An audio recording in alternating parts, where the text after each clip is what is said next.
Alors que je poussais ma mère, dans le coma, pour demander à manger dans un restaurant de nouilles, j'ai remarqué que dans le bol de ma mère, il y avait des œufs et de la viande. Je n'ai pas pu m'empêcher de les mettre dans mon propre bol, puis je les ai engloutis, sans me soucier de ma mère laissée à côté. Le propriétaire du restaurant, qui offrait des nouilles gratuitement, a vu cette scène, et son cœur s'est glacé. Il était prêt à me réprimander pour mon manque de sensibilité, mais juste à ce moment-là, une grosse liasse d'argent est tombée de ma poche. Le propriétaire, furieux, m'a interrogé. Comment se faisait-il que j'ai de l'argent mais que je fasse semblant d'être misérable pour obtenir des nouilles? Tout le monde a commencé à penser que nous, mère et fille, étions des arnaqueuses. J'ai immédiatement expliqué que cet argent était pour les frais médicaux de ma mère, que demain, une fois l'opération terminée, je récupérerai des bouteilles pour rembourser le propriétaire. Le propriétaire était encore plus en colère. Il m'a demandé si ma mère allait subir une opération demain, pourquoi je me contentais de manger et boire pour moi-même sans me soucier de ma mère, pourquoi j'avais même pris les œufs et la viande. Dans son bol, il a dit que j'étais une fille ingrate à un si jeune âge. J'ai éclaté en sanglots et je lui ai expliqué que je devais donner un rein à ma mère parce qu'elle n'avait qu'un seul rein et qu'il était sur le point de mourir. Je devais manger pour avoir la force nécessaire pour convaincre le propriétaire. J'ai sorti un document signé de consentement pour le don de rein, puis j'ai pris le Bouddha de ma mère et l'ai mis dans la main du propriétaire. Je lui ai dit que c'était la seule chose de valeur que ma mère m'avait laissée et que je la laissais en garantie. J'ai promis qu'un jour, je reviendrai le récupérer dès que je gagnerai de l'argent. J'ai aussi ajouté que je pouvais manger moins et ramasser plus de bouteilles pour lui,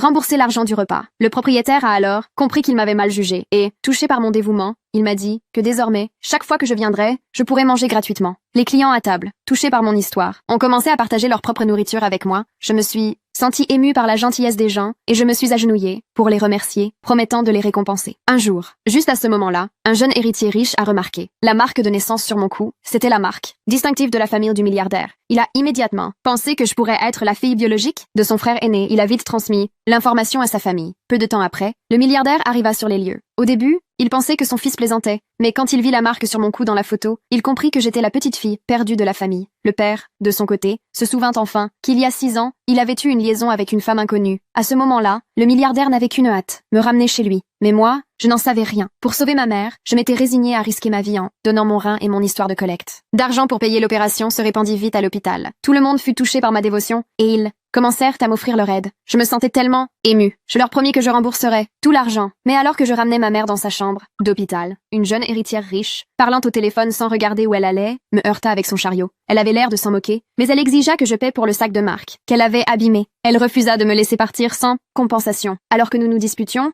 elle remarqua l'argent destiné à l'opération de ma mère dans mes bras. Elle le saisit immédiatement et tenta de s'en emparer pour elle-même. Je me suis précipitée, m'agenouillant pour lui demander de rendre l'argent. Mais peu importe combien je suppliais, elle refusa de me rendre l'argent. Les passants, choqués par son comportement, commencèrent à la critiquer, mais elle gifla tout le monde qui osait l'accuser. Heureusement, un policier arriva à ce moment-là. Il me souleva et, avec compassion, me dit qu'il allait m'aider de l'autre côté. Le milliardaire